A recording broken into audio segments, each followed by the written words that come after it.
Okay.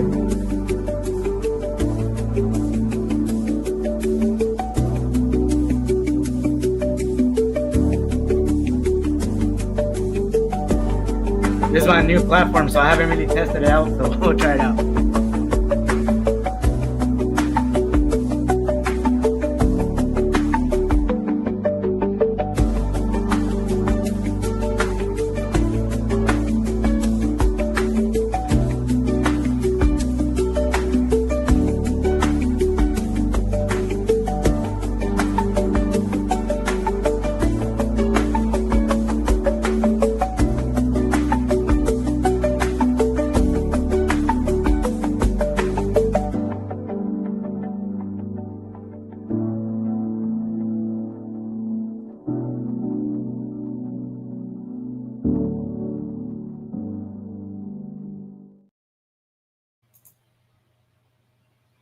Okay, so we're live now.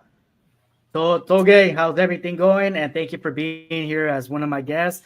And I've been waiting for you. We've been working together. We've been trying to coordinate this for a long time, and we're finally made it. So can you tell me a little bit more about yourself and how's everything going? And so far that I know that you're a CISO and going to education purposes, but can you tell me a little bit more about yourself? Sure, sure. Well, I'll clarify. I'm not a current CISO, but let's clarify that. First of all, thank you for the opportunity. I really appreciate it. Um, so what I've been doing so far, I'm involved in multiple things. I'm the director of our MS in Cybersecurity program at the Dominican University of California, based in San Rafael here. So it is a business-focused cybersecurity graduate program. So I direct the program, I designed the program, I'm the founding member of the program as a director. I also teach GRC courses, part of the program. It's a business-focused program, less than a year, 100% online. So that's one thing, right, that I do.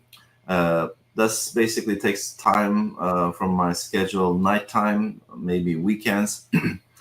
The other thing, on a full-time basis, I actually work for one of the state agencies as their chief cybersecurity compliance officer, which I really don't publicize for the obvious reasons.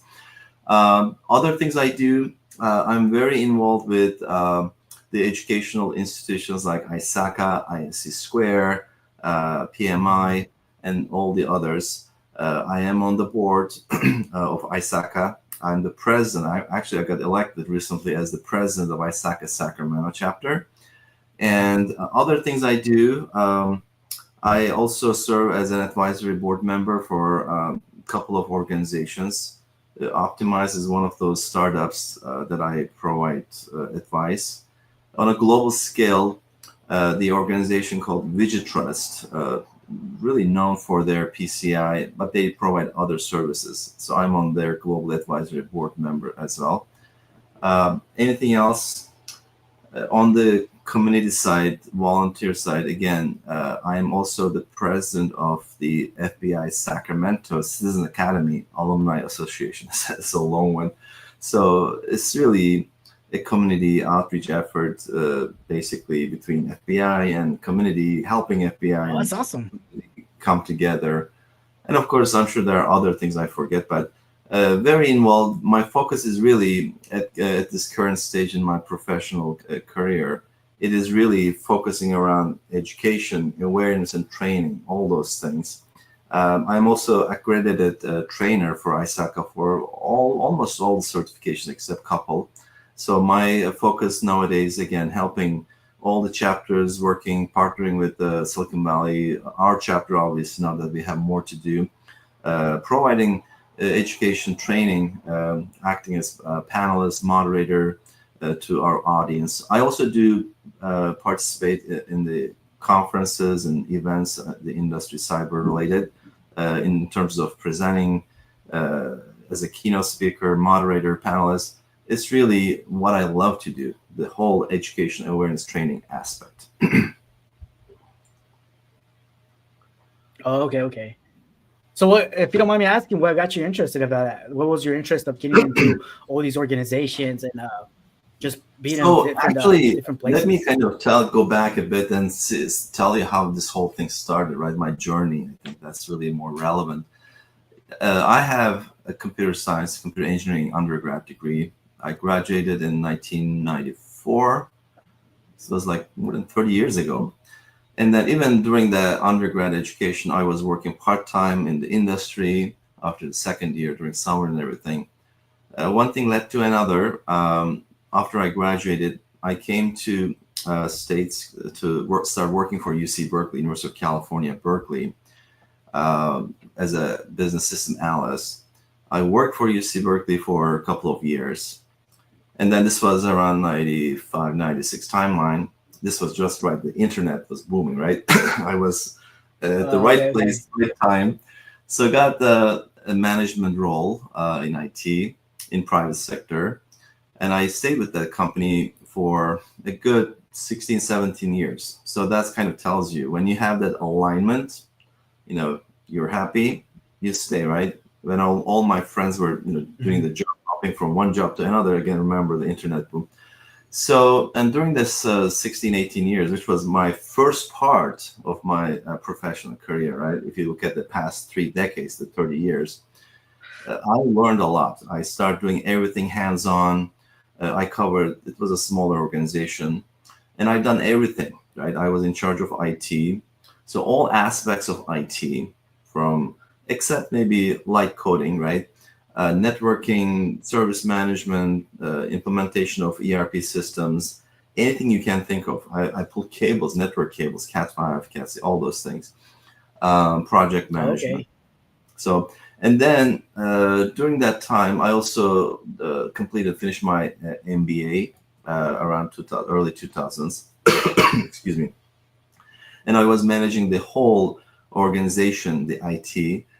We had multiple states, a lot of different remote locations. And this was, again, early 2000s. We were doing all technology, frame relays, and I'm sure some of the audience might remember those. And then around the 2003 4 timeline, my parents had some issues, health issues. I'm from Turkey originally. So it almost got to a point where I Okay, okay. almost resigned. And I told my CFO, CEO about this, and they were so surprised. But I came up with the idea to manage our headquarters, just like I was managing for our remote locations in different states. And they said, "Oh, can we do this?" Right? Remember, this is pre-COVID, right? The remote work wasn't the thing. So around 2000, Okay, okay. yeah, around 2004 5, I went back and started managing our US IT operations from Turkey. I was coming back here once a month, once every 2 months for important meetings. And I've done that for 7, 8 years, managing the US IT operations. And during that time, because of the time difference, I wanted to do something useful with my time. And I found myself teaching as an adjunct at the local university. I love it so much. And the people around me, the faculty, they also basically encouraged me. They were very happy. Students were happy. I wasn't their traditional faculty, right? I was coming from the industry, giving them the industry experience. And my peers said, "Oh, you're so good at this. Why don't you take it to the next level?" And I asked, "What is the next level?" They said, "Well, why don't you do your PhD?" So then this whole idea came. Okay, well, this was around 2008, something like that, 2009, and I start thinking about uh, big data, information security, big data, information security. So I end up choosing information security, and I completed my PhD in Turkey, focusing around information security, patient safety, and quality management systems. And eventually, around 2010, 11, that timeline, I had to be here in person. We were going through these major modernization efforts, IT, cloud, all those things, right? So we came back with my Mhm. family, finished those projects, and then uh, I also started teaching here, where I got my MBA at St. Mary's College around 2016. In the meantime, because I love the higher education so much, I transitioned to the UC environment, University of California, ANR, Agriculture and Natural Resources. I started managing their IT, except the application team. I also became their first CISO, Information Security Officer, Chief Information Security Officer. So I stayed with them for 3, 4 years. But then I realized, I wanted to get away from IT. because IT was becoming this commodity aspect, the cloud, right? You were outsourcing everything because organizations, right, they're not in the business of doing IT. So I wanted to focus on the information security, and I got a job at UC, University of California, Merced, and became their CISO. Done that for 3 years, 3+. And then another opportunity came because I had my Ph.D. information security in healthcare around patient safety. I always wanted to work in a real hospital environment. So I also took the opportunity to start working for Sutter Health for a good 2 to 3 years, managing their flagship hospitals in the Bay Area. Excuse me. But during all this time, because of the education I've been teaching at St. Mary's, data analytic courses, part of their MSBA, professional MBA programs, I always wanted to launch a cybersecurity focused, business focused graduate program. And that opportunity came with Dominican University. And I was able to do that last year. We launched our first cohort of the program last year. And again, I became the director. And this is really an online thing for me that I love, that's my passion. Once I launched that program, I wanted to focus on the full-time aspect and got a job at the state as one of the state agencies as their chief cybersecurity compliance officer. So overall, I mean, I know it's kind of a long thing, but that's the whole thing. One thing I forgot to mention, during this journey, I realized the importance of certifications. I know we're going to talk about it. And I started basically focusing around the ISACA, ISC Squared, and all other institutions, their certifications. Now I have, I think, around 52 certifications, so which we're going to discuss. So it's kind of a big picture, doing multiple things. There are always lessons learned. We'll definitely talk. But it's really, at the end of the day, for me, the drive for ongoing learning, and also the people you meet, like your circle, right, that you can learn from and give back. So that's at a very high level, the story. That's awesome. So you pretty much came from all type of industries, huh? Yeah. And again, I did cover, higher education, healthcare, industry, private sector, government, and it's really a good learning experience. And I really suggest that if you have the opportunity to experience different industries, right? It comes very handy, gives you that big picture perspective. There are always overlaps. And what you learn in one industry, let's say, in one area domain, always helps you in another industry, in another domain. Of course, there might be differences, laws, regulations, whatever, specific industry focus. But overall, I mean, it's a preference, right? People say, oh, I'm going to stay in this specific industry and move forward and just move up, whatever. And some people, well, let me try different things. I like to experience. I like to get that background and experience and learn different industries. So that's kind of me. Again, ongoing learning is really a part of what drives me. Excuse me. That's good. Do you think that was a good route for you to get familiar with all these type of industries and different? Definitely. Just different areas, different aspects. Do you think that was a benefit? Yeah, I think that also depends on your short-term and long-term goals. And that's something I really decided when I was at UC, University of California, because I love the higher education. But I was asking myself, right, after spending almost 18 years in private sector, and I was at a point, okay, what do I want to do with the rest of my professional career, right? Those are hard decisions. And you need to kind of decide what drives you. You need to do those things that you like to do, that makes you happy. And I really love the educational awareness training aspects of what I've been doing. But I also wanted to kind of, in the long run, right, to be able to give back to all the communities, to all the audiences. So that means that I had to get a good understanding of different industries and the different pain points that every industry is going through. So that's one of the reasons why I got the job at Sutter Health, and then later launched the program at Dominican University of California, which is a business-focused online program, a year long. And then after the program is launched, then I said, okay, let me now focus my efforts on the government state. And since last year, I've been, again, working as the Chief Cybersecurity Compliance Officer for one of the state agencies. So Oh, it okay, all okay, depends okay. on your short-term, long-term goals. Everybody is different, obviously, which we're gonna mention. Yes. So Now that you mentioned about the short-term, long-term goals, I do have a curiosity on this.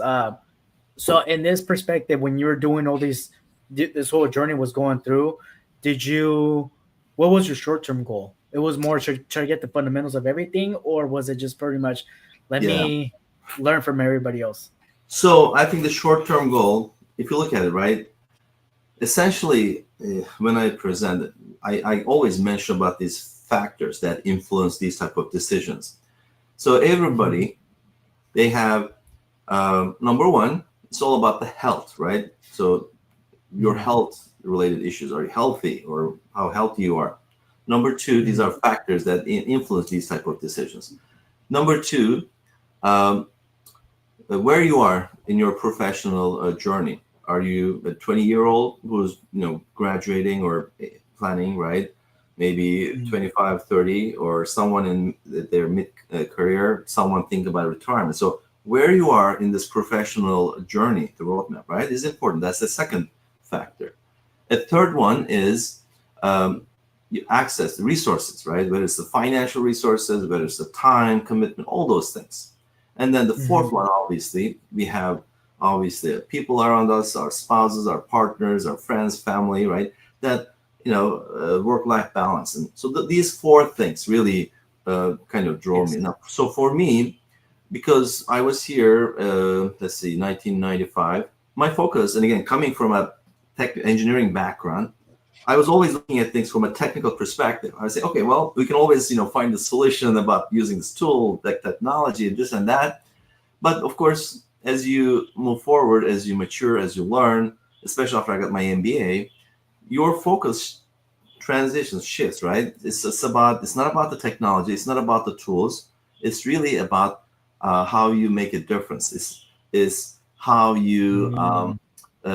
solve business problems, business pains, business needs, right? So then I shifted my focus to business. But getting the fundamentals is always important. You need to have a good understanding of the technology, what technology can do for you, for your organization, for the industry you're working, the capabilities, the limitations, all those things. That said, Mm. people are different, as I was going to mention, right? Everybody's has a different personality. Some people are more technical, maybe some are more non-technical on the business side. So I'm just generalizing. Whether you're a technical person or a non-technical person, what really matters is at the end of the day, it's all about business. It's all about how we create value for our audience. But you need to have an understanding of the technology. Now we're going through AI today. You need to understand what AI is, does, how it creates value if you're not a technical person still. Mm. So again, short answer, I think we need to have maybe not at a subject matter SME level expertise, but we need to have Yes. a good understanding in today's technological landscape. Even if it is the non-technical focus domains, whatever we do, we need to have a good understanding of the technology, what it can do for business, and how we can use it. And of course, if it is our preference to focus on technology track, and whether you want to stay at the expert level or you want to move up the management, that's the decision. And there's no right or wrong answer, right? It's a preference. But especially if you're thinking about management, about the non-technical track or the non-technical track, what is really critical, especially depending, again, those four factors I mentioned, it is important to have the right level of experience, right level of education, and all that, and a business experience specific, the business education, looking at the big picture, understanding the impacts of IT, technology, cyber, governance, risk, all those things from a business perspective. Because, as I Mhm. mentioned, we're not generally in the business of IT unless that's what you do. We are in the business of whatever the services and products and how we create value. So you need to have that big picture understanding, whether it's the technical focus you want or the non-technical, and whether you want to stay at the analyst level or the low level staff level or management level. Those are all decisions, preferences. It's just a matter of understanding, intentionally going forward with those decisions and doing what is needed. So if you're focusing on management, for example, I'd strongly recommend our program at the Dominican University of Yeah. California. Okay. That's good. That's good to know. I have Richard. Richard asked the question here. I put it right here in the below. How realistic is it to get hired in cybersecurity Without a role college without a degree? Well, college actually, degree? that's a very good question. That's one of the presentation topics that I've been doing, like transitioning to cyber, right?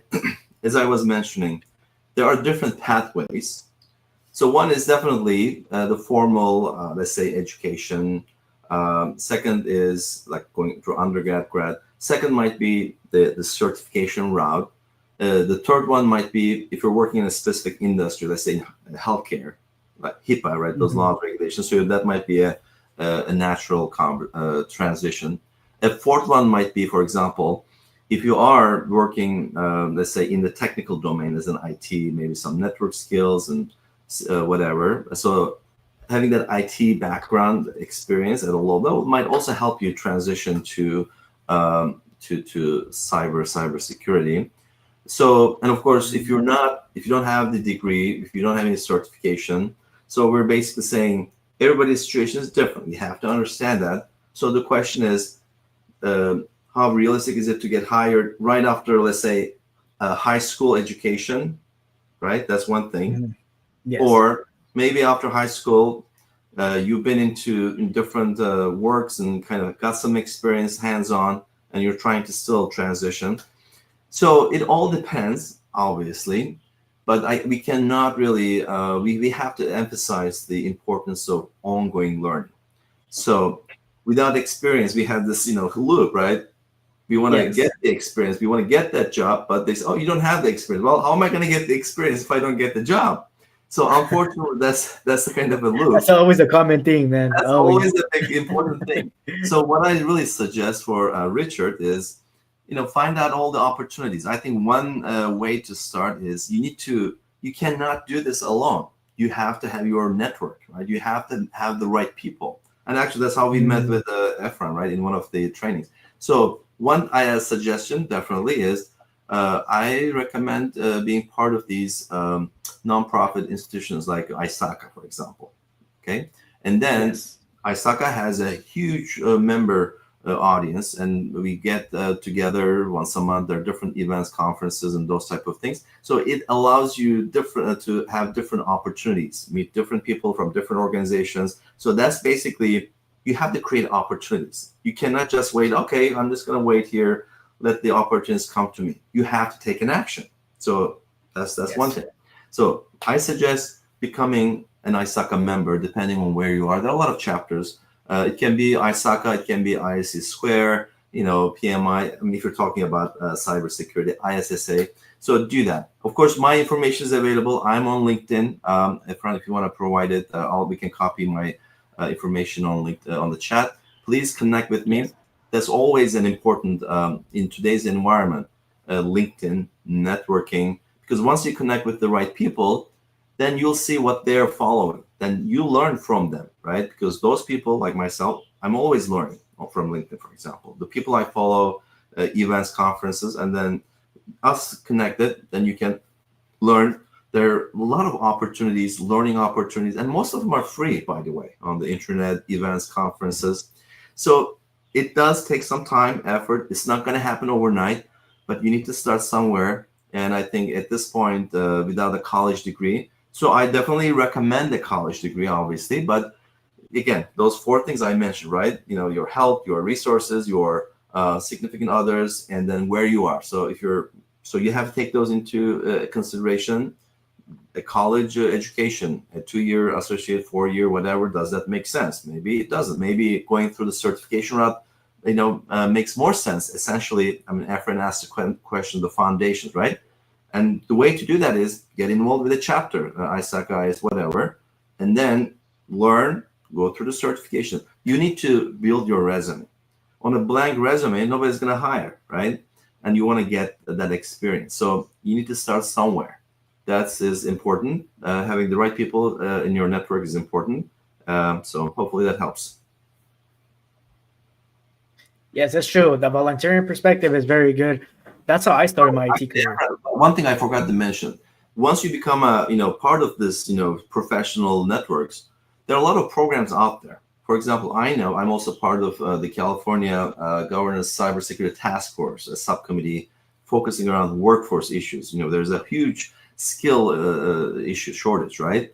And there are committees, work groups around these issues. So once you become a part of these groups, then you'll find out about these opportunities, whether it's the internships, whether it's the apprenticeship programs, and if it works for you, you can pursue them. But you need to be able to, in the right environment, and find out about these. And again, make sure you have the right people, and then learn about these opportunities. It's all online. Resources available, obviously, online.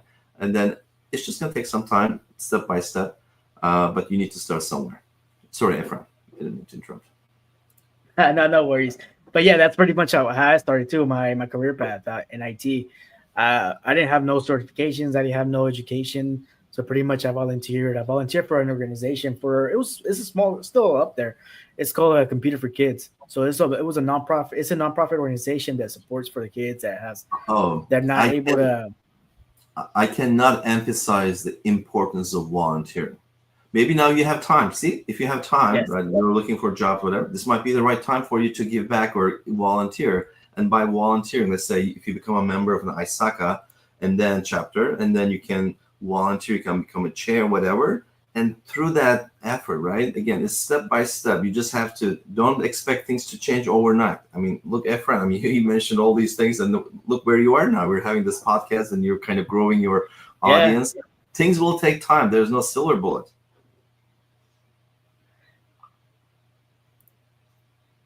Yeah, and everything was just based on volunteering. Honestly, I didn't really have the opportunity, so pretty much I just had to look for the opportunity. I had to look for the opportunity, and after that, they gave it to me. They gave me that small little opportunity, and from there, I just started learning more and more and more, and just got to the level that I'm at right now. Yeah, you have to have the right people around you that you can learn, right setting, right context, and don't waste any of the opportunities that come to your way. Yeah, like Richard said, like I personally don't have a degree right now. I don't have any certifications, but during all that process, it pretty much gave me all the experience, and it gave me the opportunity to even land a position in IT. But now it is a little harder for cybersecurity because it is a little bit tougher. They do require certs or have good resources. Yeah. You must have a lot of good resources, but still, in the end, you do have to have at least one certification. And that's what I'm currently doing.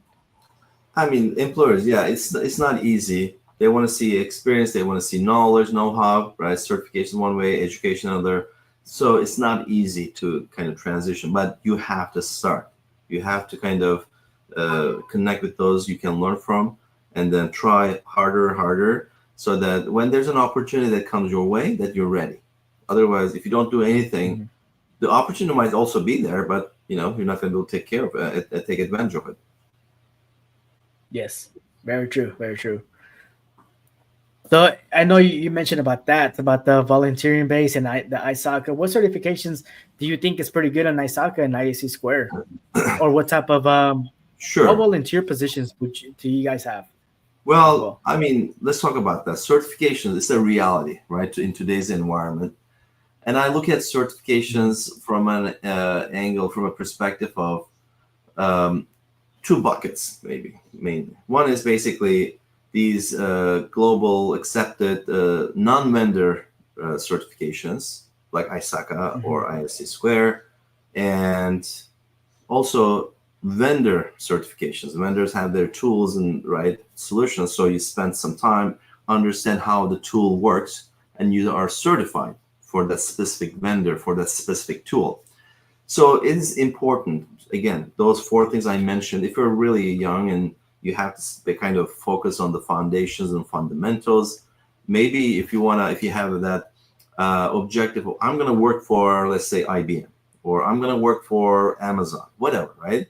They have a whole list of tools and technologies. Then it makes sense for you to start at the bottom and go through that route. But it's all about the intention. It's all about, what are my goals, short-term goals, midterm, right? Long-term goals. That's important.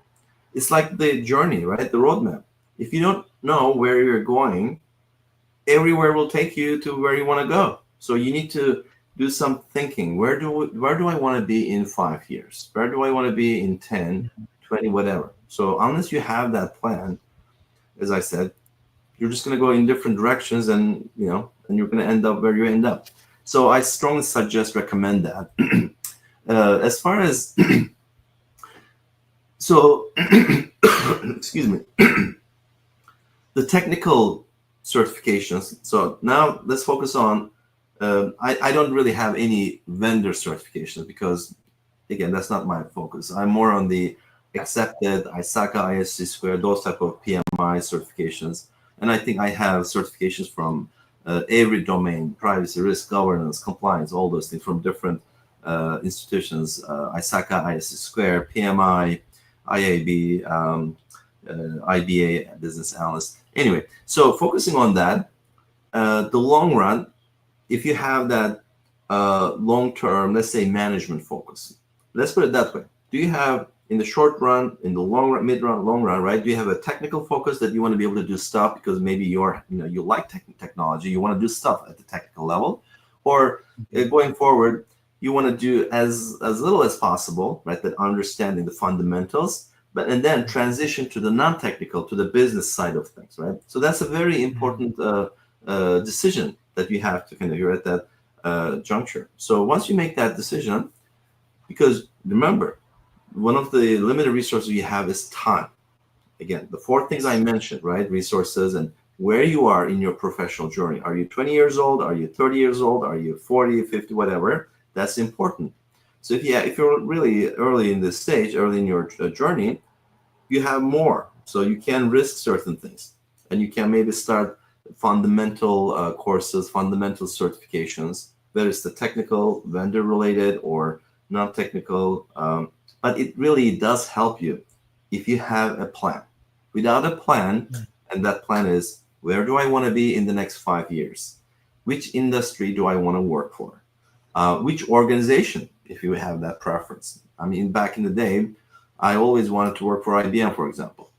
It didn't happen, but I ended up using their products for 16, 18 years, the Big Blue. Yeah. So those are important decisions, right? Being proactive. It's like about strategy, just like in business. So you're kind of drafting your own personal strategy. Once you kind of put it out there, I mean, it's not going to happen maybe in a year overnight, but because you have it there, and if you're persistent, consistent, right, you'll get there. It's really that missing piece for many people, and they end up, oh, I'm going to do this, I'm going to do that, without having a clear plan, their objective set, strategy for short, long term. They try different things, and they go different directions, and that's really not a good thing for you, basically. So hope that helps. But I suggest, me personally, focusing on the technical, non-technical stuff. Even though I had the undergrad as a technical education engineering, I think the business side always makes more sense, because it's all about business at the end of the day. But it does help to have a good technology understanding regardless. And there's nothing wrong, right? If you want to stay on the technology track, move up there, become the management of the technical team, director of the technical team, there's nothing wrong with that. It's all about preferences. But you need to make those decisions right now. Where do you want to see yourself in 5 years, 10 years? The director of the technical team, whatever, right? Cyber, whatever, or the director of maybe the cyber as a CISO, more on the business. Of course, you can be a CISO, operational CISO, or business CISO. There are different focuses too. But essentially, do you want to be very technical or non-technical with a good technology understanding? So I know you mentioned about the CISO and the technical, the non-technical one. So can you explain to me a little bit of that? Like, I know the CISO would be more technical, and the other one would be more strategy, right? Actually, it depends, right? There's no such thing. Oh, CISO has to be technical. It's really not true. It all depends. It depends on the organization. It depends on the industry. It depends on how mature the organization is. So you can be a technical focused CISO, right? Taking care of addressing the operations, or you can be more on the business side. I personally think if you're focusing on operations, you're really not. I don't want to say the wrong thing, but I think you're more of a director, Yes. right? Director of operations. I think a C-level executive should always have the business mindset, should have always that business focus, regardless of their background. So if you Mm. have to choose for a C-level person, oh, is it technical, non-technical, right? The business side should be, more important than the technical side. Of course, they have to understand the technical components. So Mhm. from that perspective, again, especially for if you're aiming for long term, right, to be at the director level, at the C level, CISO level, whether it's information security, governance, risk, compliance, like an officer, right, CXO, a formal education, a graduate education always looks better. And you can always have these certifications, whether it's the risk certification, it's the audit, governance, right, information security, privacy. There are all those certifications, and you can add them. But again, it all depends on your long-term goals. And I highly recommend a graduate degree that you can finish in less than a year online, so that it's available for you. And then look for opportunities, connect with the right group, become a part of the group like Isaka, and have these engaging conversations. You never know who might be looking for an intern, a new junior analyst to start maybe on the business. I'll give you an example. One of our students attending the program, she has no technical background, but she has the right circle. She had us, our advisory board. After taking 4 courses, she was a music major, right, arts, and had Mm, okay, zero okay. technical background, and that's the program that we have. She found a job as a cybersecurity coordinator for a global company, but she had the right connections. Excellent. She understood the business implications, and of course, her degree helped, and she's pursuing the certifications as well. I guess the point here is it's not only one thing, right, that you will be doing to get that job. You have to do Mhm. multiple things all at the same time, Mhm. as much as possible, based on your limitations, resource issues, as I mentioned, where you are in the roadmap journey. So more than happy to again provide guidance on a one-on-one. Connect with me, and this is one of the things I do anyway: coaching, mentoring. As I mentioned, after the University of California experience, leaving private sector, I decided that's what I'm going to do. That's more important for me. It's not the financial competence, all those things. It's really making a difference, giving back to the community around awareness, education, training. And I think that's Mhm. it does show up with my actions, and maybe that's one of the reasons why I got recently elected as the Isaka Sacramento chapter. So Yeah. No, you do. Well, you have a good vision of what's going on with the ISACA and what to look for and what we're looking for. So that's great. That's great. And like you mentioned, I met you in classes before. I met you at a what was it, an which class auditing was it? class? Honestly, Sisa. Yeah, the Yeah. CISA class. I met you at the CISA class, and like I said, like you mentioned, it's like you just gotta know your circle. Your circle. You gotta meet You know, people. You gotta network with I mean, people. you're a good example to our audience. I mean, so you attended that. You were Isaka member, chapter member, whatever. You attended the training, and through that Yes. training, you met people. We met together, and now look where we are. Right, we're talking, and that's the point Yes. I'm trying to make you, because you never know the future, the Yes. potential. That's why you have to be open to any opportunity. And I think that the couple of things I mentioned: ongoing learning, network connections, getting involved with these professional associations like Isaka. These are the Mhm. baseline, the fundamentals that you have to do. And after that, and of course there might be a bit of a luck, this and that, but you have to keep trying. Things are not going to Yes. happen if you just wait and do nothing. Yes. Very true. You have to stand out. You have to go out there and do something, do some work. Because if not, man, there's opportunities, but they're not going to be given to you. And that's good. That's good. I also see you have a lot of books in the background and some musician stuff, some equipment out there. Yeah, I Can you mean, tell me a little bit more about course, that? it's not always work, right? You have to, again, that's the one thing I mentioned, that work life balance. And work, life is short, right? Like, so let me show you that. Yeah, I do I'm interested in music and play like synths and stuff like audio. Um, that's kind of my hobby in a way. And so you have to also find that thing that you like to do, because you cannot always work, right? You need to find Mhm. a hobby or thing, whatever that is, that'll release the stress or that work-life balance. I mean, it is great that if you do what you love, and today that's what I'm doing. It's all about everything I do is around education, awareness, training, using my Mhm. background, my 30 years of experience in business, IT, cyber governance, and of course these type of things. They definitely help. Yeah, I started this whole music thing, not professionally, very amateur. I love sounds, playing synths and keyboards since ever since I was like in high school. Of course, when you're young, there's this problem of you're young, you have the time, you don't have the money. So you're young and you're Yes. healthy, but you don't have the money, right? Resources. And in time Yes. that changes. So you're not young anymore. You have the money and you're not healthy to a certain degree. It's all about the balance. So that's why Yes. make sure you have that plan, because it just moves forward so quickly. Um, and I saw this thing on LinkedIn where there was this someone, the cartoon saying they draw this line, right, 0 to let's say 90 years average human life. They said for the Mhm. first 6 7 years childhood, right, it's the best part of your life. You enjoy it because you're a kid, and then after 7 8 years old, you kind of start going to school, and you school, middle school, high school, college, all that, and you start working till let's say 60 59. So that whole big part of your life, you're going to be busy not doing the stuff that you liked, and then after 60 you retire. So make sure you have something in your big part of the life that you're going through that you like to do. So Mm.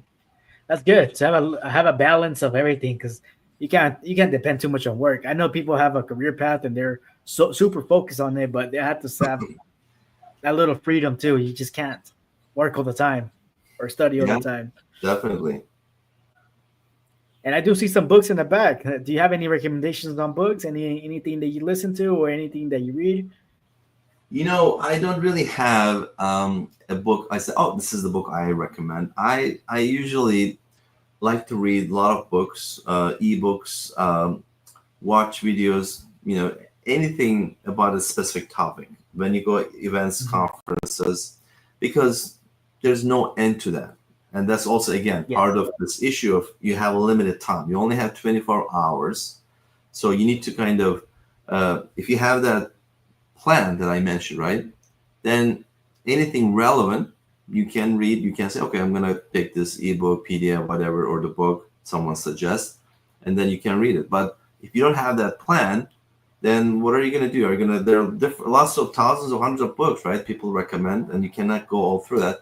But for my Mhm. background, I love books, and I actually have a whole library back home in Turkey. Here, it's just, but it's really the PDFs and ebooks and what you do on online. Obviously, I spend quite some time during night after going to bed, going through different articles and reviewing the week and different events, conferences, just to kind of stay up to date.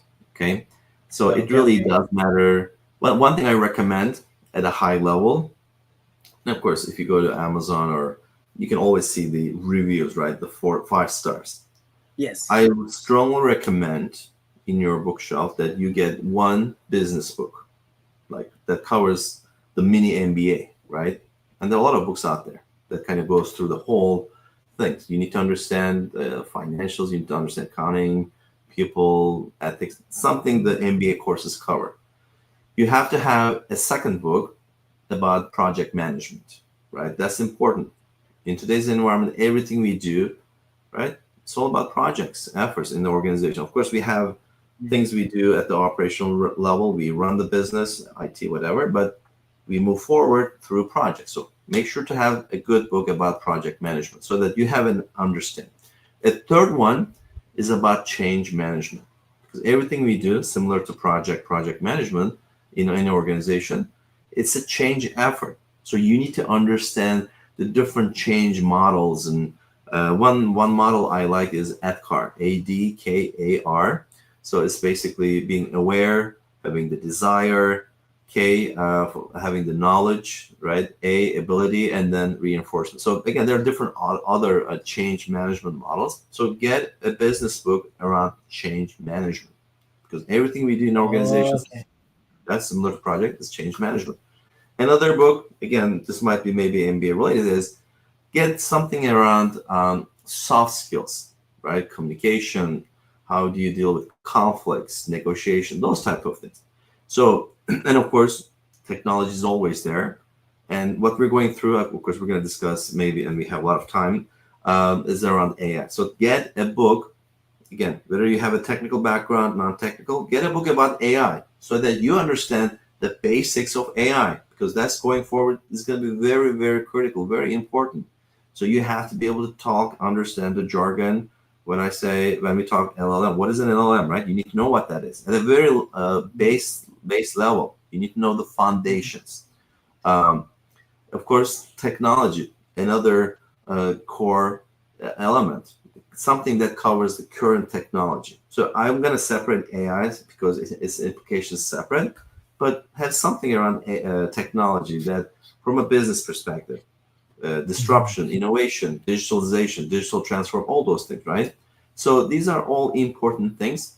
And then, of course, if you have in specific areas focus, maybe you are in audits, maybe you are in, I don't know, in risk, maybe you're doing governance, maybe you're in legal. Of course, at the juncture of those audit and IT, cyber, privacy, governance, AI, you want to get that specific domain that might be your focus, or that's what you might be doing, right? You might be a lawyer, for example, and bring all these things on the business, IT, cyber, governance, risk, compliance, privacy side together to that specific domain, specific focus. And there are a lot of books out there bringing these common business IT related concepts to a specific domain. It might be audit, it might be project manager, you might be a project manager. Think about that. If you're a project manager, all the things I mentioned, business, IT, cyber, governance, data, right, risk, privacy, how is that all that relate to what you do as a project manager, project management concept? And there are resources out there. And that's I think the fifth bucket of the type of books you might want to have. Those are good, really good suggestions. I know I've always listened to a lot of business and management and soft skills. I never, and of course technical. I've researched a lot of the technical stuff, but that's good. That's some really good topics about the One project thing, management, AI. another thing before we switch to AI, obviously everybody's situation is different. Some of us work from home, hybrid, or we commute. You want to use that time if you're commuting, podcasts, right? Things that you can listen. There are a lot of useful podcasts out there. You can subscribe. Find the right one based on your interest level, based on whether you're technical. Maybe you want to kind of get more business experience, business acumen, right? Jargon, technical jargon, business jargon. Maybe you are at that level. You want to kind of focus on your communication skills to the leadership, right? There are all these things, and there are channels out there focus on these things. So depending on, again, your objectives, your roadmap, you have to have that roadmap. Unless you have that roadmap, and once you have that roadmap, here's the other way to look at it. You're here today. We call this the gap analysis, right? The current state, current as is state. This is where you are, and you want to be here, and everything in between, right? The things that you should be doing to get in the next 5 years. I want to be here. Let's say getting a management job, working for this industry. So to do that, you have in between every other thing, right? Maybe you get certification at specific healthcare. Maybe you belong to ISACA. Maybe you subscribe to a healthcare journal, whatever, right? There are all these things that you should be doing. By doing all these things, right, you have a plan, you move forward, and you get there eventually. Okay? And podcast might be one of those things that you might want to do, align with your plan. But what is important is that you have a plan first. Without the plan, you're going to go different directions. Yes, very true, very true. I do have a plan, but Well, still waiting.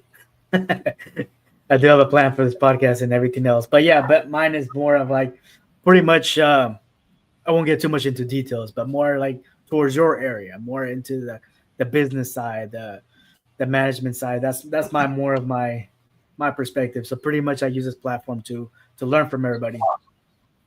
Part of the plan, sorry to interrupt, part of the plan, Yes. find someone that you can learn from, like a mentee, right? Mentor. So that's very important. If you can find that one person or multiple who'll help you, who's willing to help you, so that, right, you're not wasting your time, who can expedite that process, right? So that Yes. giving you guidance, so that moving you in the right direction. That's a win. Yes. So And luckily, like right now, you mentioned that. I believe I have a huge belief of like even going to the ISACAs and ISC Squares events. You'll find mentors there. You'll find people that you can connect with and network with. And like I oh, mentioned, we met there. Oh, so what was I'll that? tell you. You gonna say something? Of course, when you kind of get into those circles, right, the professional institutions like ISACA, ISC Square, PMI, ISS, whichever, Mhm. there are different members, right? There are people who have different objectives, but there are people there because, again, just like myself, right, who have done it, who've been there, and they want to give back to the community. They don't want to find the next big job or they accomplish. They want to make a difference, and those are the Yes. people you really want to find and kind of associate yourself. Of course, learn from others, network, because everybody Mhm. has an opportunity. Maybe there's a opening in their team. It might be a junior, or they might know something about another organization looking for a position. Again, it's just all part of being there. By being there, you learn from others, you take the advantage, you took advantage of different opportunities, and then Mhm. slowly move up and expand Yes. and take advantage of the opportunities that you face. That's good. That's good. That's a yeah. That's a I do believe on that. So there's a lot of things. There's a lot of peoples that you can learn from, and like there's just so much people. Like I learned from you already from the auditing, the business, and I've learned from Gustavo about the networking perspectives. Mo, yes, Now, what you mentioned, let me emphasize that, which is important. There's yes, so much, so many things you can learn from, right? There's so much. That's the thing. But you have little yes, time. You don't have unlimited time. That's yes, why, because there's so much to learn. There's so many resources out there, internet, all those things, right? You need to have that plan. hmm yeah. And I believe having that plan will pretty much kind of filter your vision of it. Because if not, you're just gonna be overwhelmed with so much information that you might not even need. Yep. Okay, so now let's talk about a little bit more about AI. So what do you think about what's the I know there's a people that have concerns about AI. What do you think about what is the biggest concern for AI in IT or any automated space? Do you think that's going to be an impact for a lot of people? I'm sorry. Can you repeat that question again quickly? Yeah, yes, no worries. So I know that AI. We're gonna get into the subject about AI now, because or do you have anything else that you want to explain about your career path or your story? Uh, Regarding I think there's so much that can be done, and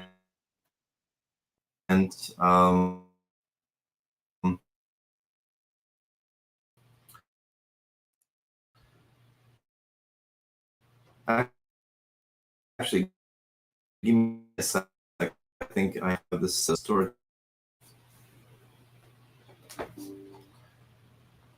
Sorry, I believe the internet's gonna cutting out.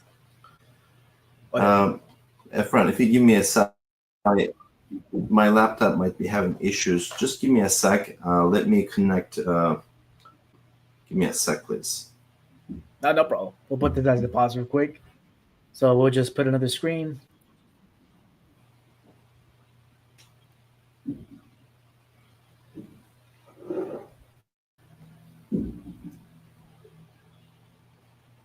So I'll put the screen right now, and you can just let me know when you're ready to go. Okay. Yes, I will. Hold on. Yes, give me a sec.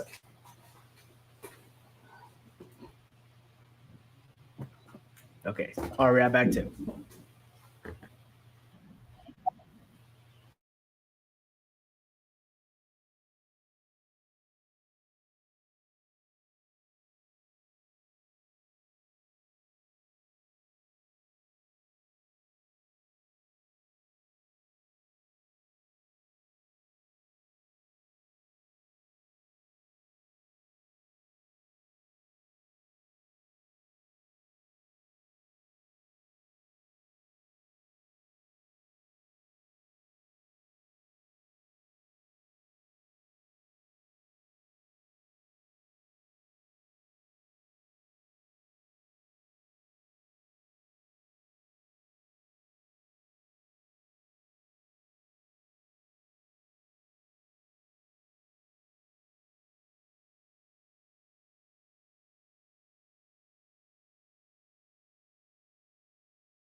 Hey, Tolgay, can you hear me?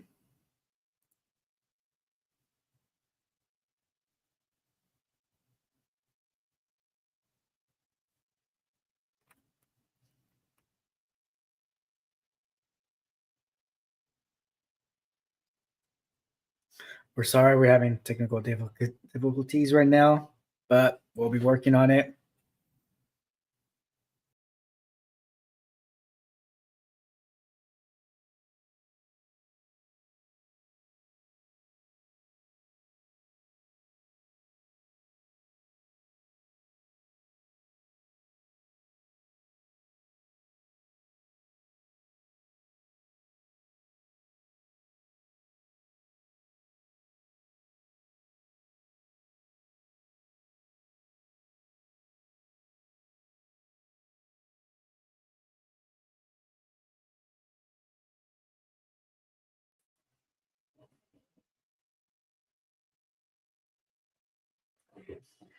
Me, Efra? There Perfect. you go. Can you hear Yeah, me? sorry for that. No You know, worries, no worries. the problem is even today's technology, right? I mean, you had issues on your end. I had issues on my end with my laptop. That's really something I've been having this question. I've been asking the same thing in the early 2000s. You know, in today's technology, we still have. Back then, it was the blue, you know, the Microsoft, right, the death of blue thing screen. Oh yeah, the blue Now, screen. still, it's not reliable, and that's really unfortunate. But it's the laptop, it's the connection. We still haven't addressed this, reliability issue. Yes, there's always something, man. I was always gonna have something. Like yours was your computer, mine was the internet connection. It's always even if technology improves and gets better, there's always gonna be that type of problem. Yeah, I didn't realize my iCloud was kind of syncing, and it was I had like a couple of gigs storage, and I said, okay, that should be fine, but I didn't realize, and that kind of is another important topic in today's environment. We have this, what we call the VUCA, right? The V for volatility, U for uncertainty, and then C for complexity, and then A for ambiguity. The VUCA, thing. And there's so many things happening. Yes. And as an individual professional, you cannot just, be in charge of everything. And something will happen. And that's really, we just have to accept it. At a personal level, at our organization, right? When we try to kind of control everything or plan for everything, things will happen that will be out of your control, regardless of how much you want to be in charge and control things. And that's only normal, and you have to accept that. Yes, that is very true. We have to learn. You have to learn, and what's important is your ability to recover and then go back to operation, just like we did here. Yes. So do you think now that's going to be another topic right here? Do you think AI might fix all these little glitches, little bugs, and stuff like this that's happening? I don't know if AI is going to fix it or not. I think there's definitely the way we're going to be using AI, different use cases. But I think it's more than that, right? The complexity of the systems thinking. Because, as I mentioned, there's so many things that can go wrong. There's so many dependencies, interdependencies, when we're using, especially from an IT technology perspective. It might be the hardware that you're using for the specific vendor, the parts, part of the hardware, like the specs. It might be different components. It might be different patch, maybe, right, needed. It might be the different configuration options. Maybe all of us are in the middle of it, right? It's just start downloading a big, huge file, which might interrupt the performance.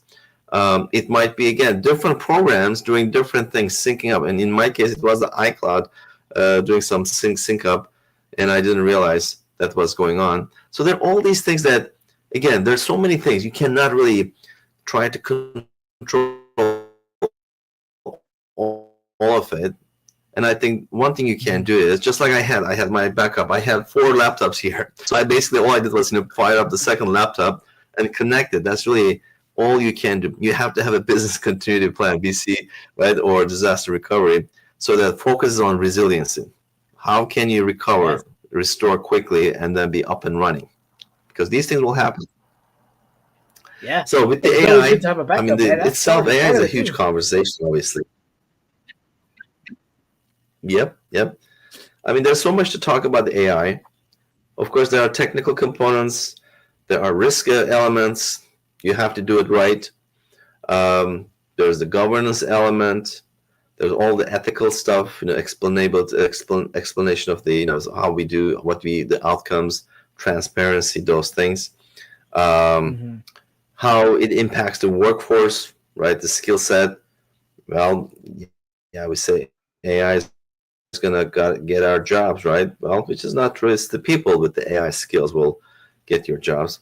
But of course, there's definitely the element of AI automating certain things, and where it used to be like, let's say, 10 analysts now need 10 doing, but you're able to. So it's all about the efficiency. It's all about the effectiveness of how you use AI. And again, I mentioned about the business use cases, right? Remember, I mean, you asked me about an author, like a book. Here's one I can definitely recommend from a business perspective. I strongly recommend any of the books. There's this author called, and it's one of my big favorite times, Peter Drucker. He's a well-known educator, author covering different business issues. And yeah, any book from him, like the best, whatever, right, would be okay. You should have that in your bookshelf. So he basically came up with this how we look at business. There are four things he mentioned, right? One is basically the business purpose. Businesses have a purpose. They create services and products, right? Whatever that purpose value proposition is. The second is about the workforce. We want to make sure they're efficient, they're productive, right? The third is the timeline. That's why I keep emphasizing your short-term, long-term goals. So there's a timeline element of everything we do, personally or at the business level. And then the fourth is what we call the PESTEL factors: the political, economical, social, technological, environmental, and legal. And we see some of those today with the geopolitical situation, on the technology side with the AI, right?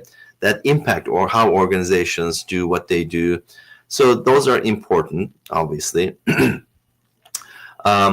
Workforce elements obviously is one of the things. With the AI, one thing I keep mentioning, we always gone through history, right? Think about the horse carriages, 1800s, early 1900s, whatever. Yes. We had this thing, right? How were we doing transport using horses and just when the cars came out, right? Ford and with their mass assembly. So there was a transition from horse carriages to cars. And that had a lot of impact. We didn't have the infrastructure. People didn't know how to drive. There was this perceptions about the car, and social impact, right? The laws, regulations didn't exist in terms of how you want to kind of regulate all those things. So it was a huge, transition. But we went through that transition. I mean, can you imagine going through horse carriages to the on highway? That's not possible. So Yeah. a similar thing is happening right now with AI, right? So we need to really think about that. How do we learn?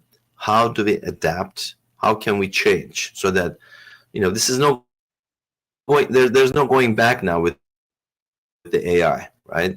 So if it is the right skill set that's relevant for us, for our organization, for what we do at our level, role, responsibility, and for the business moving forward, for the right business use cases. We have to understand there are risks associated, just like anything else, right? If you're using technology, and the risk that we were using, right, that there was something that could happen wrong, did happen actually right now. My laptop, right? So there was a problem. That was a risk. A risk is basically taking place and then disrupting the value proposition. So there will be things like that with the AI too. So we need to understand what those risks will be, technical, non-technical, and do we have a way to manage those risks? Because we understand overall the value proposition is higher. We get more value from AI. Another aspect I mentioned about the workforce. That's very important.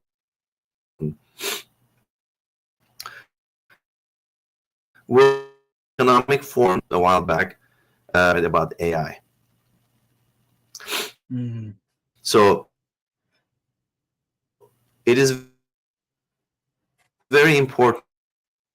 I strongly recommend to download that work. Everything very detailed.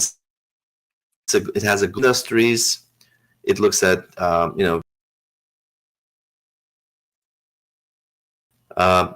what are the best jobs, for example, out there. There will definitely be some jobs lost, replaced, right? But there will be new job categories that will be created. So highly recommend that report, World Economic Forum 2030, the job outlook or market outlook, something like that. So almost 300 pages. It's free to download. It'll give you different perspectives, especially around the implications of AI for at the individual level, at the business level, and it has that global outlook as well. So let's say about the AI. What do you want to talk about AI? What is the specific question?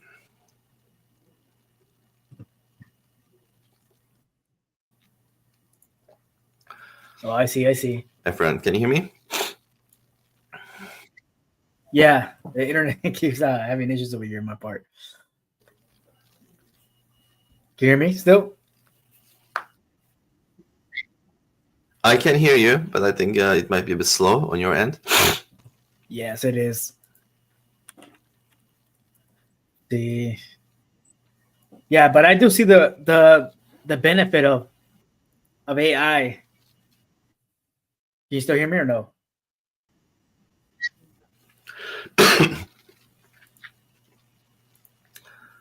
Friend, you're breaking up. Let me try something real quick.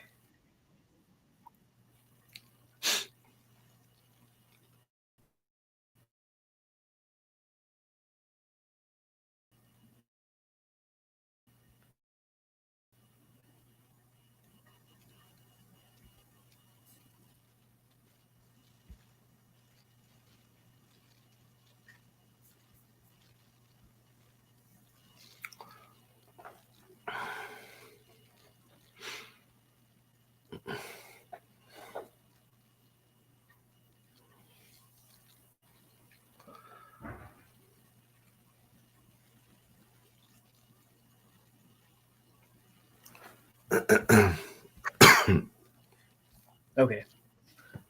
Let's see. Can you hear me now? Yeah, I can hear you now.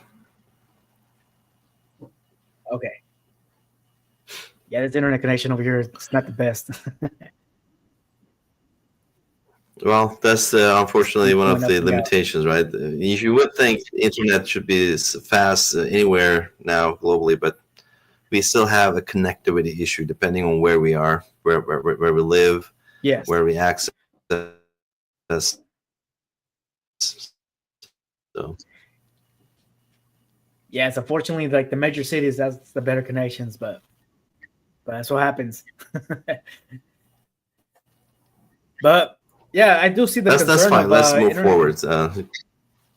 Yeah, let's move forward to it. Okay, so but I do see the potential and also like the downside of AI. Like the potential is that businesses will have a little bit more benefit and it's going to be more optimized for people for the businesses. If it's still having issues, I'll just connect to my phone. Yeah, I mean, again, it's all. Yeah. So while you're connecting, let me talk about that. So the whole AI thing, obviously, we're going through this transition. We're still in the early phases of this whole AI revolution. And it just came out with ChatGPT, with the OpenAI. That said, we have to remember, AI is nothing new, right? We've been using AI. It's been out there since 1950s, 60s. And we've been using AI very effectively, efficiently for the past 20 years, a good, 20 years or so in different areas. And there are different technologies related to AI, like machine learning, deep learning, natural language processing, all those things. What made it so obvious right now is, or surfaced it, is the consumerization through the Gen AI with the Chat GPT in 2022, around November. All of a sudden, kids started using it, grandparents, grandmothers, they started using it, right? And as a result, it kind of came to our organization, to our boards, and people said, oh, now we have to do something about AI, right? Because of the consumerization aspect. We've gone through the similar phases when we dealt with, like, let's say, the smartphones, right? We had this bring your own device, right, as a result, because everybody was using smartphones. So AI is nowadays kind of the same thing. Obviously, there are business implications, there are business use cases, and we see them. It's very obvious. The leaders, they see the obvious benefit of using AI and AI-related technologies and tools from an efficiency perspective, from a productivity perspective, right? Content creation. I mean, think about the reality now. You can create content, documents and art, video, music, anything, right? And actually, of course, that brings a lot of other things along with it. Nowadays, you can't really 100% believe what you see online, what you see, what you hear, and is not 100% guaranteed. And of course, meeting, right? Everybody was authentic, and they were having discussions, and he was instructed to wire some money, but they were all deep fakes, right? So that's why, again, it's all part of the learning, right? We need to learn. We need to make sure we know what we're talking. We know about the basics. So that's really at the foundational level. And then, depending on the organization, depending on the priorities, depending on the strategic roadmap that we have, where does AI fit into that roadmap at our organizations?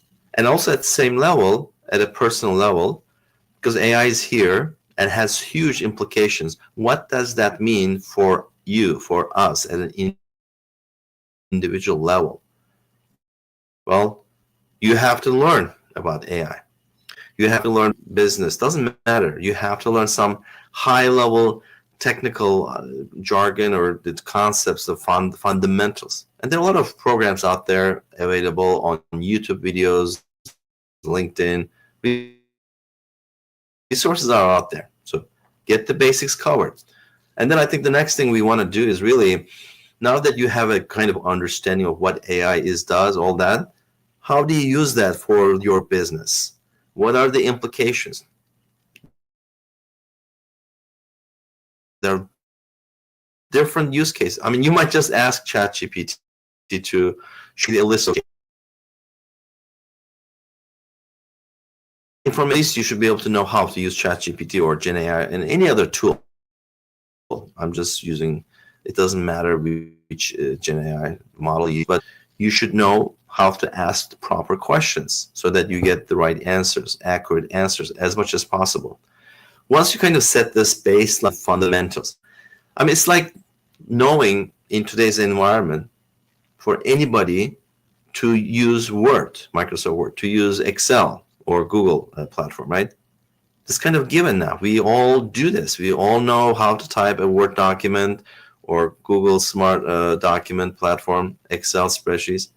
AI is something like that. We need to know how to use it at a very fundamental level. Everybody needs to know that.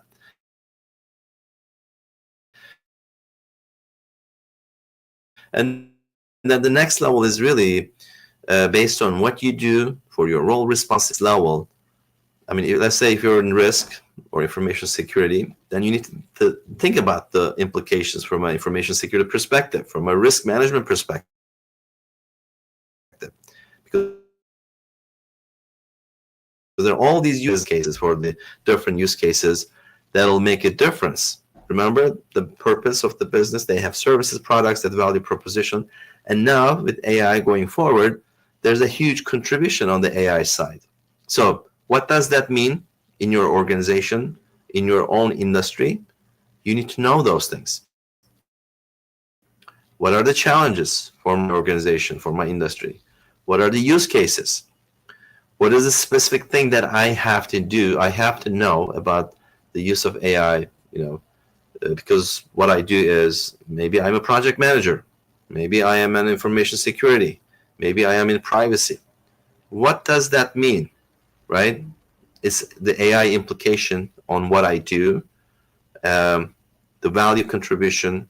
What do I need to do to bring myself up to date, up to speed, and utilize all these tools so that I can do more. I can create better. I can create better value proposition, right? So I guess the point here is it's always an ongoing learning thing. And there are a lot of resources out there. You just need to have that plan. Remember the roadmap that you have to have. Part of that roadmap, where is AI? I mean, it should be sooner the better, obviously. You need to address the AI factor sooner than later, and just move from there. Of course, we're still in the early phases of AI revolution. In the next couple of years, we're talking right now everything about AI this, AI that, AI risk assessment, right? But I really think in the next 5 years, maybe less than that, AI will be so common that we'll just get used to the fact that AI is now part of the tech stack, and we're not gonna, right? I mean, just like cloud, maybe we've gone through that adoption for cloud. It was a huge thing, and we're still going through that. So I think AI is going to be going through the same challenges that cloud stack item, which we need to know more, which we need to learn, the right skill set, the right business use case, deal with the risk aspects properly, make sure and understand the laws, regulations, compliance aspects properly, and eventually, focus on the value proposition to our stakeholders, how we use AI for the service and products we do for our own business, and create more value and more customer satisfaction.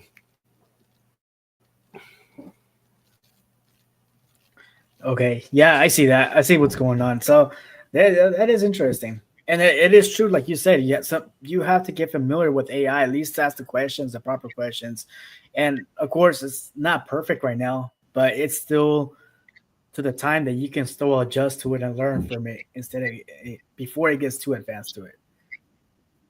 Am I right about that, or is it still like, should we just Yeah, I mean, just utilize you need to start learning about AI. Yeah, definitely. And what Again, do a you lot think of about? free courses out there. Pick one, link. And also had a question. What do you think Go about? ahead. I just seen the certificate, like 2 certifications about AI. Do you think it's too early for that, or is it still a good beginning phase to start that? Oh, actually, again, it all depends on your own context, right? So if you have a good understanding about the fundamentals of, again, depending on which certification, ISACA has 2 certifications now. Okay, one is about the advanced in AI audit, and the other one is the advanced AI security something. So, and there are others. IIP has that. It's called AIGP or something. So there are certifications out there. That's really given. So it's just a matter of, are you ready to pursue those certifications, and what value will that create for you? I mean, if you don't understand the basics, for example, trying to push yourself through the certification. So what I suggest is make sure to take advantage of all the available content, free resources, videos, right? Bring everything together. Go through this reading, okay? And there are a lot of free resources. And then, okay, once you have established a good foundational understanding of AI-related technologies, all those things, I think then it might be a good time for you to start thinking about pursuing the AI certifications from any organization. I suggest ISACA. I'm actually going through the accreditation component. So definitely, as I mentioned, things are moving quickly, and AI is one of those very important domains. And the sooner you bring yourself up to date with AI and everything around AI, the better that it's going to be for you, for all the opportunities that might. Because again, at this point, businesses, they realize that they have to do something with AI. What that is, again, depends on the organization's maturity. Some organizations, they're out there very aggressive, right? They want to go and do the latest, and they want to try and get the value right away. Some organizations are more, okay, let me wait and see, right? And some are, well, we're just going to wait till things are so stabilized and mature, then we'll get in the laggards. So it all depends in terms of where you are, what you're trying to do, which organization, and those 4 things I mentioned about learning AI. But what is not going to change is AI is not going back. It's a reality. I strongly suggest you start learning about everything AI from the resources online available on the internet. And once you think, okay, I have a good understanding of what it is, what it does, different use cases, different models, you have to have a bit of an understanding on the technical side of things. Think about models, LLMs, different concepts, terminology, jargon. Then I think after that fundamental foundation is covered, I think it's one thing to pursue a certification. Of course, there are organizations who might be providing fundamental, foundational level certificates, and that might be okay too, right? It also shows to everybody else that you do have a good understanding of the fundamentals. So you do this as long as you keep learning and you keep moving forward, because AI is here. The sooner you basically learn about it, about its implications, challenges, opportunities, the better you're off. Okay, so I see that. So it's definitely not going anywhere. It's just moving forward, and just gonna keep expanding more. Do you think that this is gonna affect like cybersecurity perspectives? Let's say an example, like the pen testing, the red team, the blue It's going to team, affect anything what? like that. I'm sorry, you broke up there. Can you repeat the question? It's going to affect what?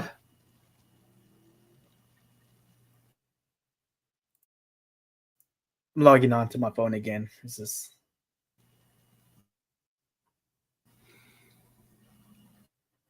okay. So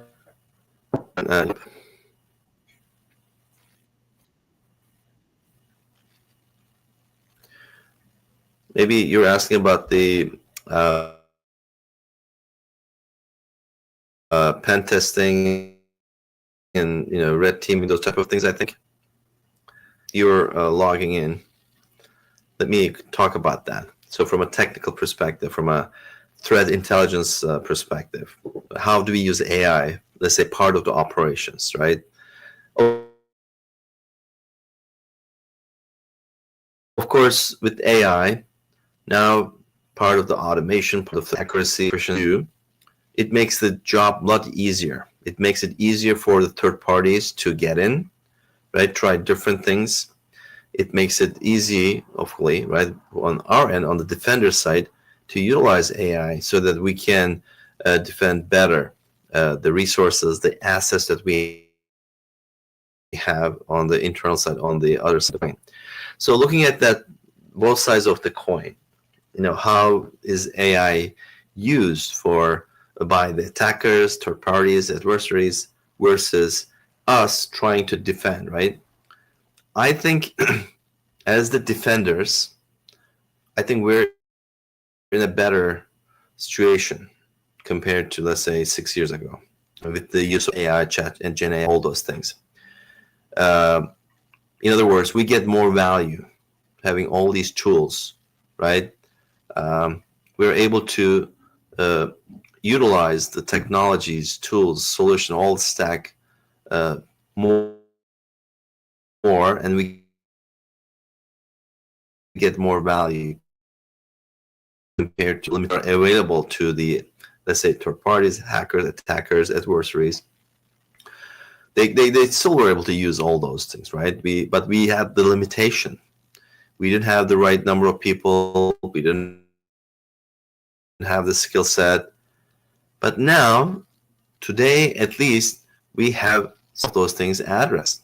Yes, the labor's workforce shortage is still an issue, but now at least we have uh, better tools, right, that we can put and utilize on our end. We can automate, right, that we can respond, recover, all those things. Of course, on the hacker side, on the other side, attacker side, it's not, I mean, they now have access to a lot of tools. Phishing, for example, a good example. In the past, you could really, looking at the emails, if someone sends you a phishing email, you could, depending where it's coming from, you could see certain, irregularities and inconsistencies, the way the language was used, the grammar aspects, the words, right? It just doesn't make sense, right? I mean, it didn't. But now, because of the AI component, they can draft the perfect content, the perfect email, the phishing email in any language. That's the other problem.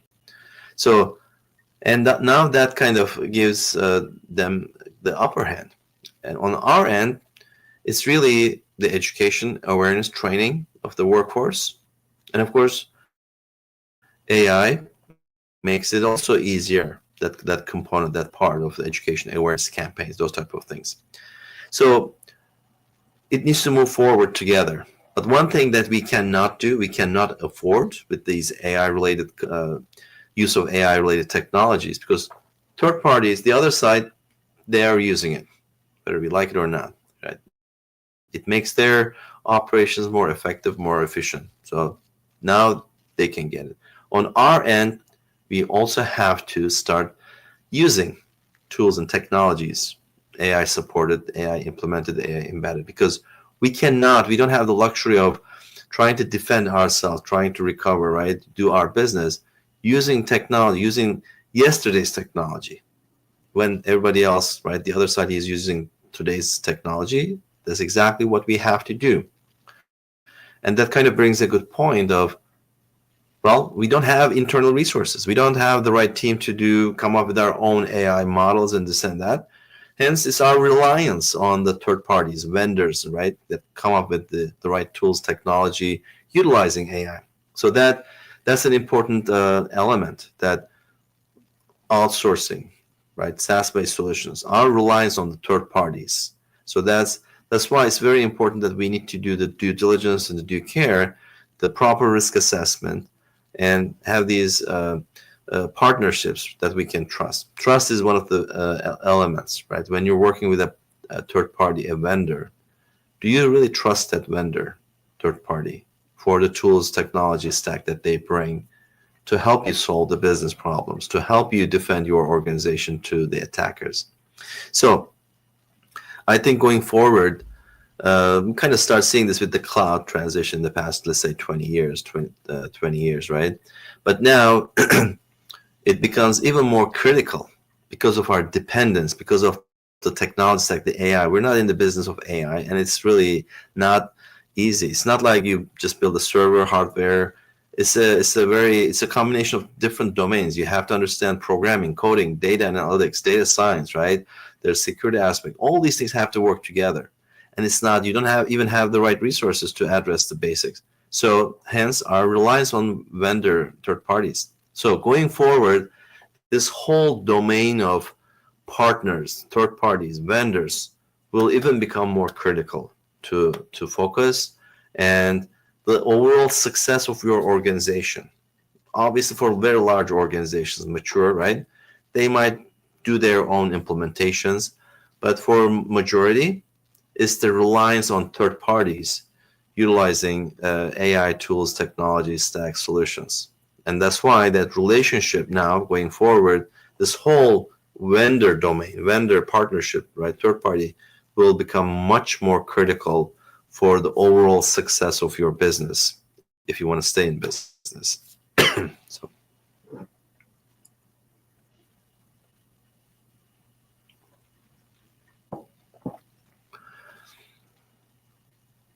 You're muted, Efren. I cannot hear you. Oh, was trying to use my phone, but it didn't work with it. That's fine. So I can I hear see you now.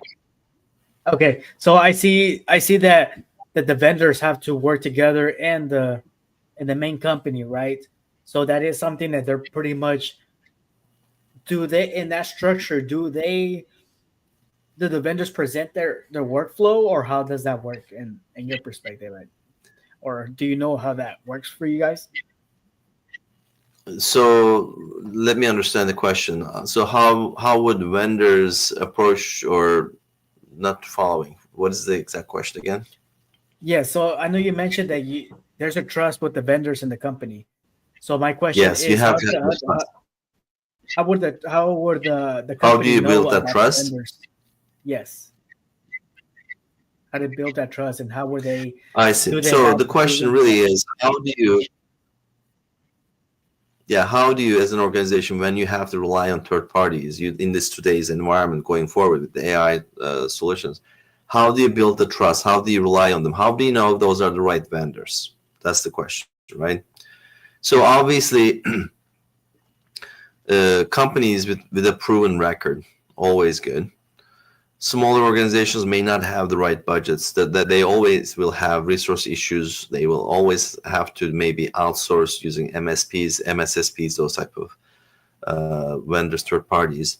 But I think part of the process is, obviously the assessment, the risk assessment component is really important.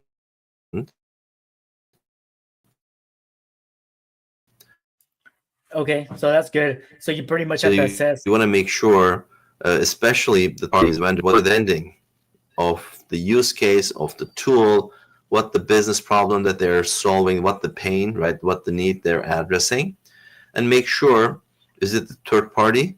Do they have a fourth party? Do they outsource? I mean, you think you might be working here with a third party here in the US, but what if they're also outsourcing their services to another, a fourth party, another supply chain, right, outside the country? You have visibility to that whole thing. It might be the third, fourth, fifth, that's a whole chain. So, and all this can also be part of your risk assessment, obviously, but more importantly, it should be part of your the initiation, the legal contract, the content. So as you're initiating this partnership with a vendor, and if you think they're the right vendor, you want to make sure everything is documented. Because if things happen, and we know things will happen, nowadays, in terms of a breach incident, it's not a matter of if, but when, is what we used to say. That was the old thing. Now we say it's not a matter of when, but how many times do you go through a breach incident? Huh? How many times? So in this environment, really, are you able to document everything, put it on writing, right? Because if it's not written down, you're not gonna have an option to pursue. So you have to make sure you have the right clauses, the right content, indemnification, anything, right, is documented. Of course, you're not the expert, as let's say someone in charge of cyber security, governance, whatever. It's the legal team. It's your office of the general counsel, right? Procurement. They need to look into the contracts. They need to look into the language. They need to make sure, right? If when we take this to court tomorrow, something happened, right, and it's because of their negligence, whatever. Do we have the right content, the contract that's going to work for us? So that's the number one thing that you can do. And of course, anyone. So part of the trust aspect, if you're kind of trying to get into a relationship for this, let's say a new vendor, if they're doing the right things in the right way, trying to put this into a writing, into the proper documentation contract should not be a problem, right? Because if they really, this third party, if they're for the services that they're providing, solving your pain points, whatever the service product that you want to use them for, if they're really doing it the right way, and if their tools really does work, if they have the right measures, controls implemented in their own environment, they should not hesitate to work with you to come up with that legal contract the way, right, works for both sides. That's a good indication of the trust. But if you have a vendor just keep crossing, oh, we cannot do that, we cannot, right, that's a good indication that maybe down the road This is not the right partner. So you want to make sure it works for you. Of course, it needs to work for them. It needs to be a win-win. But there are certain realities. If something happens, it's your reputation on the line, right? Even though you're using their service, it's your data out there, even though they're managing it, right? So you need to keep that in mind. You as the organization is responsible, accountable if something happens, and you will be facing suffering all the consequences, implications, all the tangible, intangible, implications. So find that vendor who's willing to work with you on all the relevant details of the contract properly. Of course, the other way to look at this, now that talking about it, it needs to make sure you're solving the right problem. They need to give you the right flexibility, whether it's a POV, POC, right? Give you a 3 month, 6 month, whatever, so that you can try it in your own environment without any restriction. If they're also flexible, that also shows in their ability, in their trusting their solution that it's gonna do the job right properly. So all these things, it's not just one thing. There are multiple things that tell you open are they. For example, part of the contract, if you want to audit them, right? Make sure they say, oh, we're certified, we have all these controls measures, but how are you going to know, right? So if you can you put that clause in your contract? Anytime you want to be able to audit them, go their systems and go through certain checklists. Of course, they will be able to provide certain certification notifications that also gives you some level of confidence, but still, you should be able to audit them, how their operations work, their controls measures, and it's just another trust factor. Okay.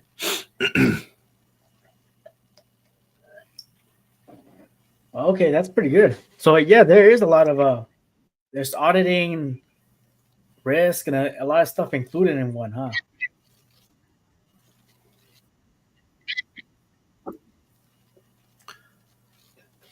Yep.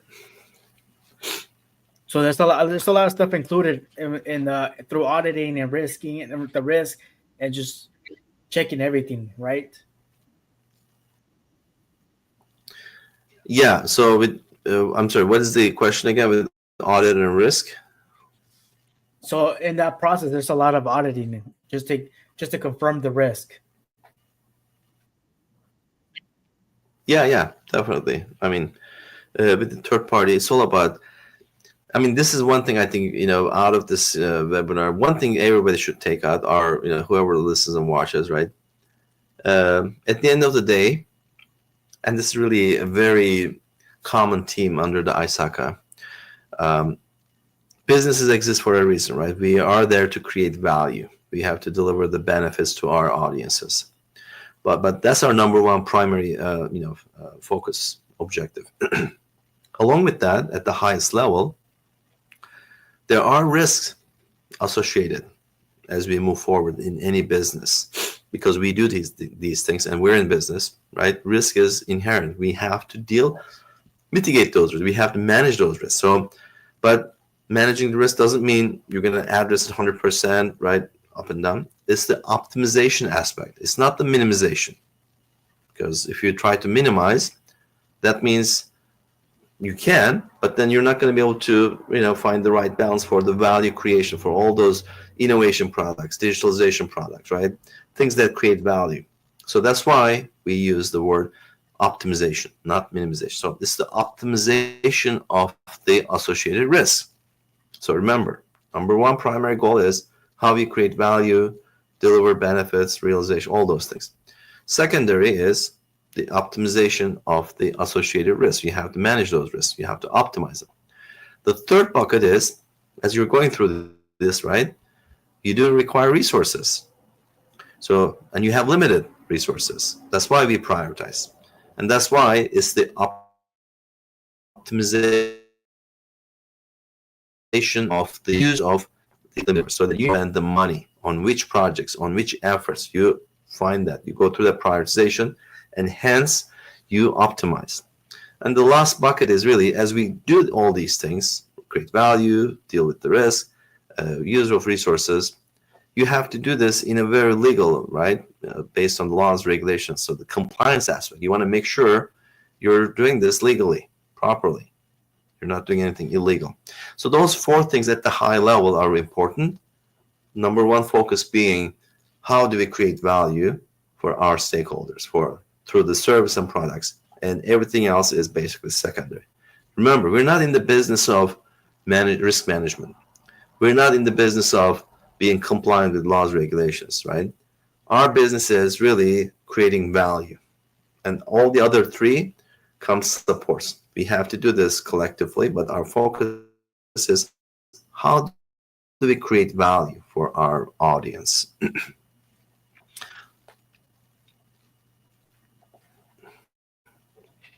Yeah, and I believe you created a lot of value too from other seminars that you Audit have been is one big. attending. Oh, sorry.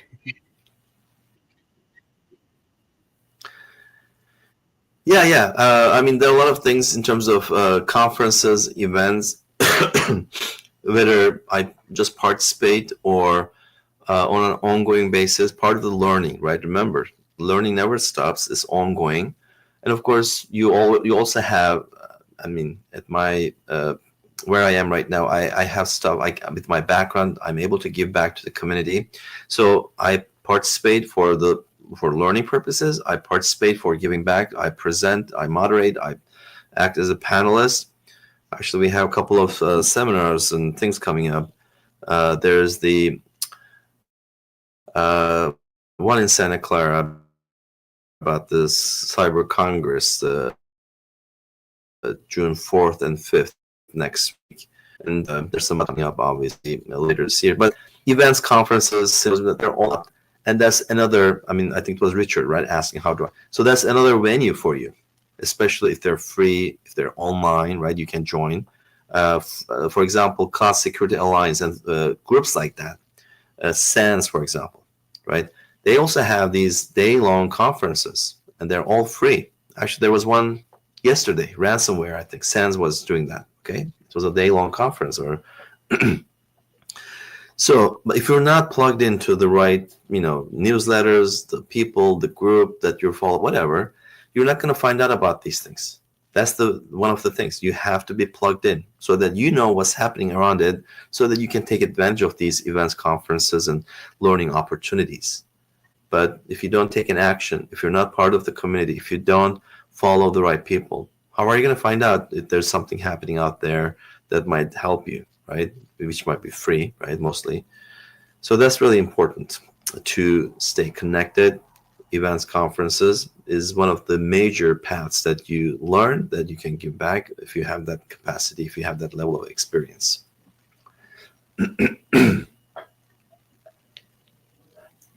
Yeah, that's pretty good. How many, if you don't mind me asking, how many conferences have you done, or how many seminars? Because I know you have a lot for this week. I mean, this year,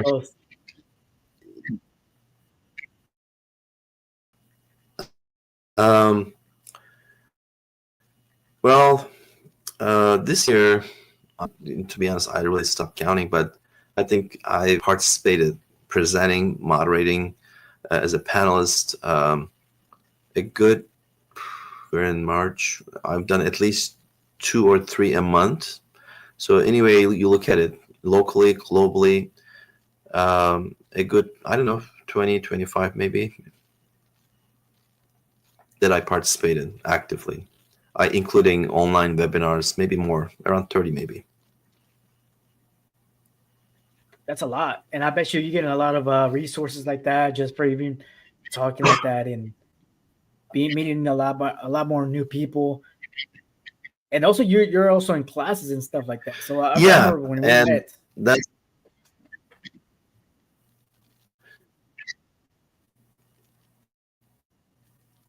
yeah, I think referring to the class.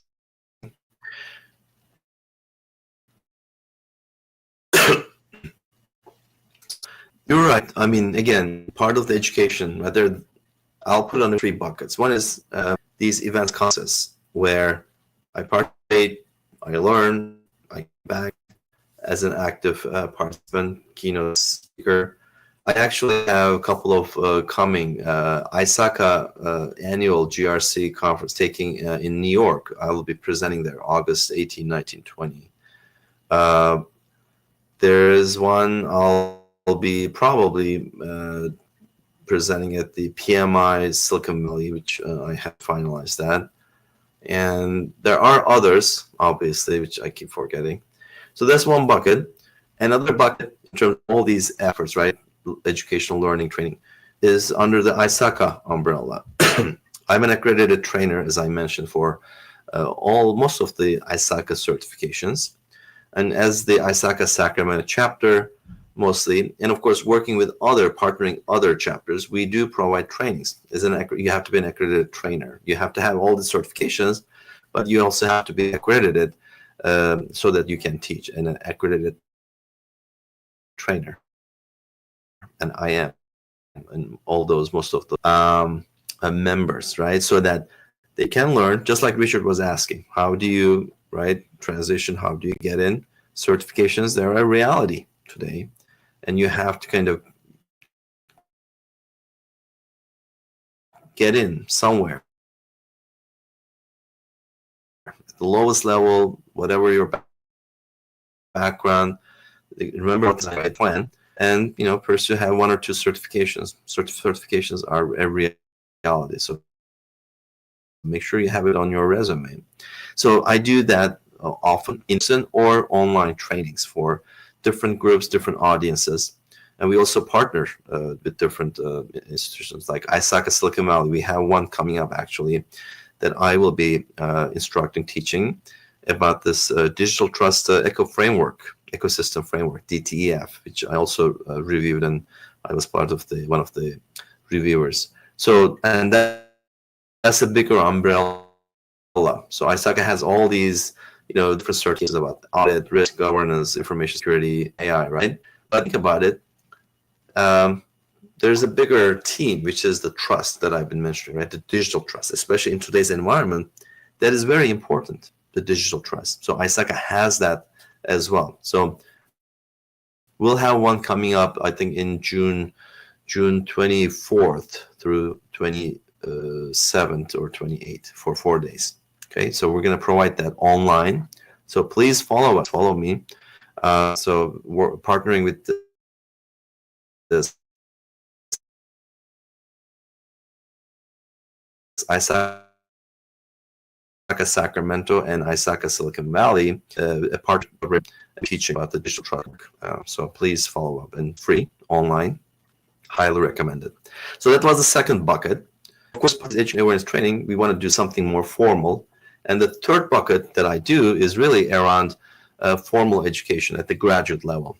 I do teach at St. Mary's College, part of their MBA, MSBA, MBA program, professional MBA programs throughout the year, once or twice a year, different courses like data analytics, operations research, supply chain management. I actually just finished the operations supply chain management program, which is very relevant. I mean, think about all the. So that's one thing. Another more important is around cybersecurity is the program that I launched at the Dominican University of California, based in San Rafael. It's the Master of Science in Cybersecurity program, a graduate program. It's an online program that you get to finish in less than a year, altogether 12 courses. It's a business-focused program. Remember, everybody's situation is different. Part of the program, we also provide certifications, these ISACA, ISC score certifications. We provide them free of charge. We do have 6 or so workshops for the certifications. We work with a vendor, but that's just a side benefit, right? It's part of the program, no charge, right? It's just a benefit. But the main program, the benefit is our chunks from the whole industry, where they're teaching. So if they're teaching audit, if they're doing audit, right, they're teaching audit. So full-time, their job is about audit. They teach about the audit class, about cyber and the business implications of audit.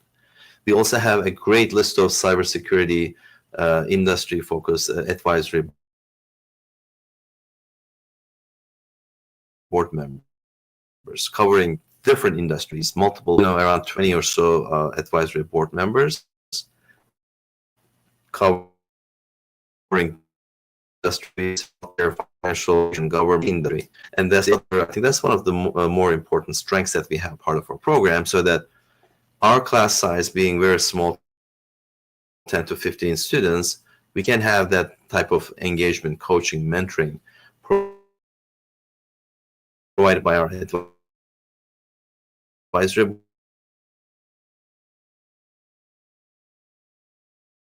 boards, and these are C-level people, leaders mentioned online. So that's important, but those are the three buckets that I really involve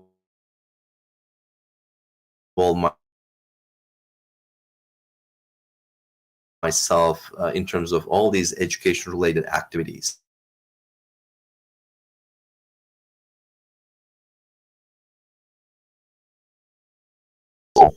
Part of the Dominican University, because I truly think, having done this multiple CISO roles in the past, if your aim, like management, a graduate degree is more valued compared to a certificate. Value, definitely, but employers looking for people when they're filling positions, right? If they're looking for specific certification, those certifications. So it really is a matter of what do you really want to do? What are your goals, right? For the long run, mid to long term, depending again where you are. Remember, if you might be 20 years old, and along with the other things I mentioned, just industry certifications, and not really vendor certifications. My perspective is, if you're going for the vendor certifications, you're really cornering yourself to stay in that staff analyst technical level, and there's nothing wrong with that.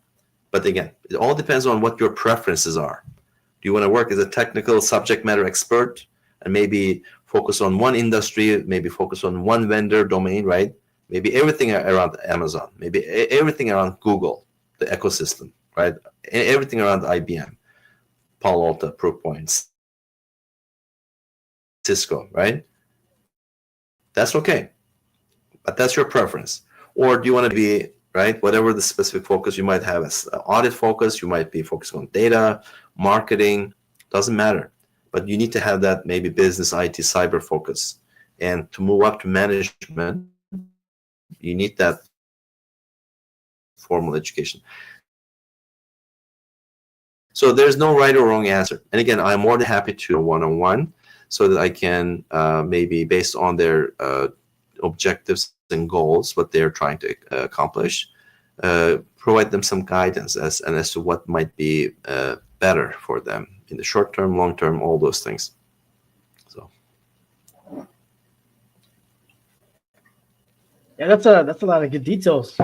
It's a lot of good details and stuff that you're providing. And I think we're pretty much set. Or do you have anything else you want to mention?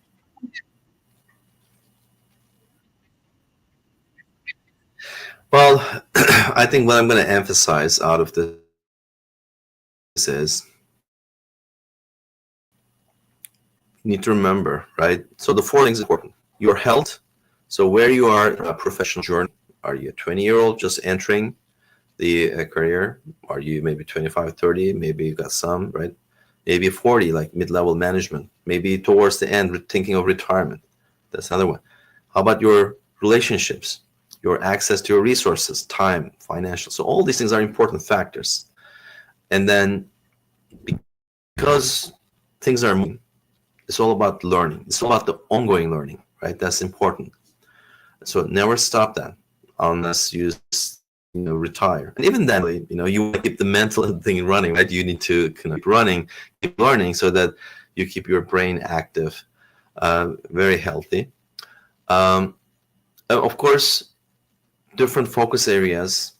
You can go technical, you can go non-technical, you can stay at the subject matter expert level, right? You can focus on one industry, one vendor, specifically AWS, Amazon, IBM, Polo, whatever, Google, their ecosystem. So you can be an expert in their ecosystem, start at the lowest level and then move up, stay in the technical domain maybe.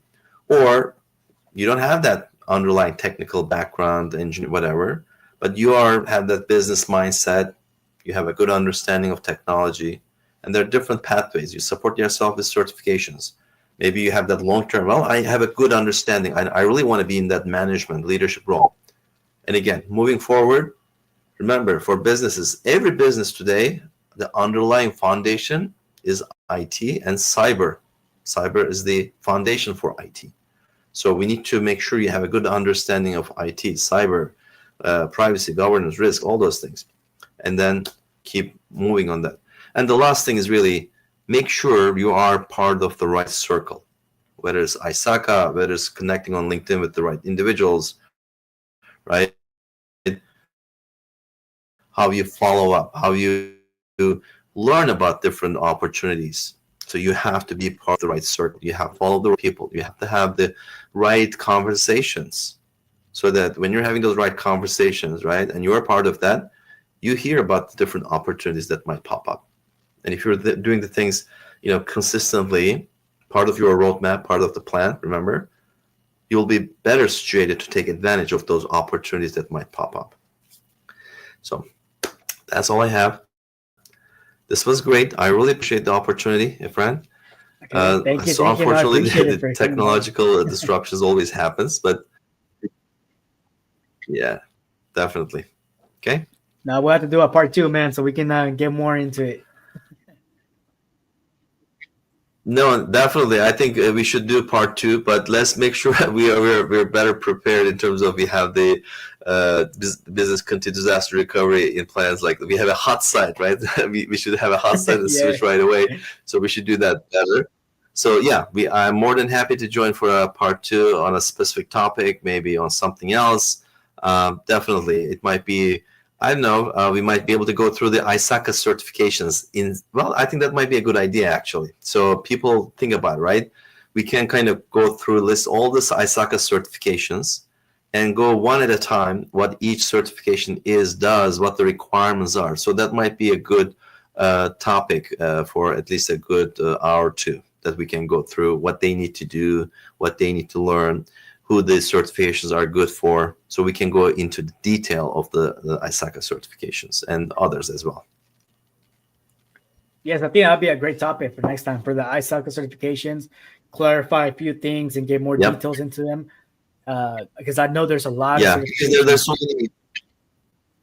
There's so many unknowns. People wonder, right, how do I get a certification? What do I need to do? And there are a lot of steps, right?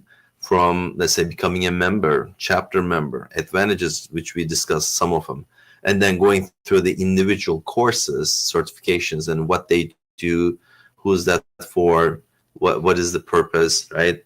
What experience do you need to have? So there are a lot of all these things we can discuss, covering an ISACA at a high level. There are, I think, 8 or so high level, 8, maybe 9 certifications. Yeah. Okay. Yeah, that's very interesting. And I'm also interested in your class. That when you mentioned about the business, so I may ask you about this later.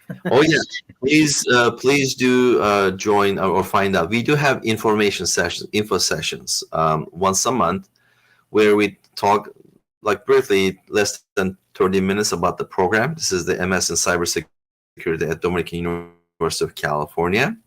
But at the same time, we bring industry guest speakers so that they basically talk about just like this, right? We talk about different business, cyber, IT issues, topics, challenges, risks, and we hear from these distinguished guest speakers. So I highly recommend following me or Chell on online about the Dominican University. And I think our next one is in June. We just had one actually 2 days ago, Thursday, I think, 3rd, if I remember. That's a Monday, I think.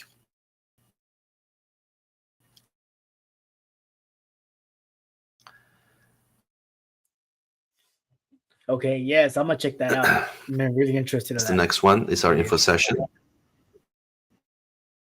Yeah, please do join. But more importantly, please connect with me on LinkedIn. I'm sure you have other questions which we were not able to answer. I mean, we can talk about these all day long.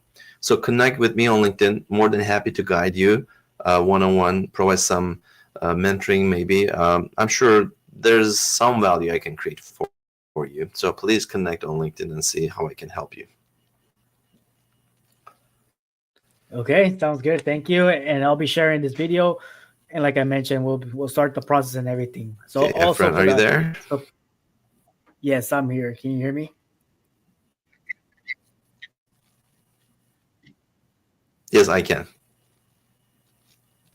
So for the people that I know, we're having. Okay, well, with that,